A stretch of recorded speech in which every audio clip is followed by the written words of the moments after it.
Labdien! Šodienas vēstījumu es gribētu vairāk veltīt žurnālistiem un drošības dienas darbiniekiem. Tiem, kas faktiski uztur naudas varu Latvijā. Jūs taču labi redzat, ka Latvijas tauta jau pēdējos 10 gadus ik gadu izmirst vismaz 10 000 iedzīvotāju apmērā, viena novada apmērā. Jūs labi redzat, ka ik gada neprofesionāls valsts vadības dēļ Latvijas valsts grimst miljardu parādos. Tauta, kā sakot, Latvijas valsts izsaimnieki ik gada miljardos. Bankas procentu kredītos, big farms nodrošināšanai, naudas varas ieroču ražošanas uzņēmumu peļņas nodrošināšanai. Jūs taču to redzat. Un faktiski jūs arī redzat, ka 400 000 Latvijas iedzīvotāji dzīvo verga eksistencē. Un faktiski galvenokārt ar jūsu rokām naudas var uztur šo sistēmu, šo skaldu un valdi. Tieši ar jūsu rokām tiek veidot šīs daudzās politiskās partijas, kas savā starpā velk sarkanās līnijas, lai Dievu dēļ neapvienoties pret naudas varu.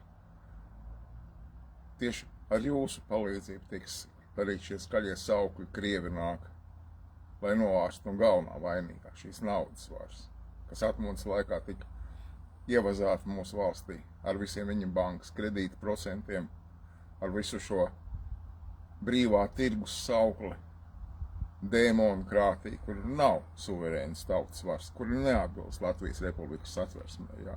It īpaši svēršos pie satversmes aizsardzības biroja.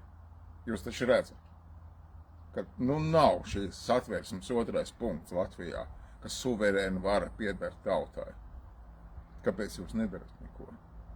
Kāpēc jūs uzturat šo sistēmu? Kāpēc jūs aģenti piepilda mūsu sociālo vidi ar negācijām, ar nacionālā naida kurināšanu, skaldu un valdu politiku?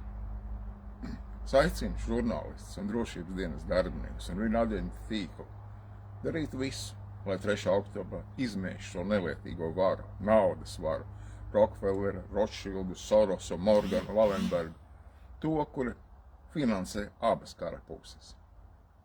Jā, aiz Krievijā ir tā pati Rothschildu banku sistēma. Faktiski aiz Krievijas arī stāv šī naudas vara. Un faktiski mēs darām visu. Aizbrauciet uz Vaivariem un apskatieties uz Ukraiņu karavīriem, kādi viņi izskatās šī karā. Šis kars ir tikai šīs naudas varas uzturēts, lai pelnītu miljardus, iznīcinātu 100 000 cilvēku. Šī vara ir reptilīdu vara, neliešu vara, pēdējo neliešu vara.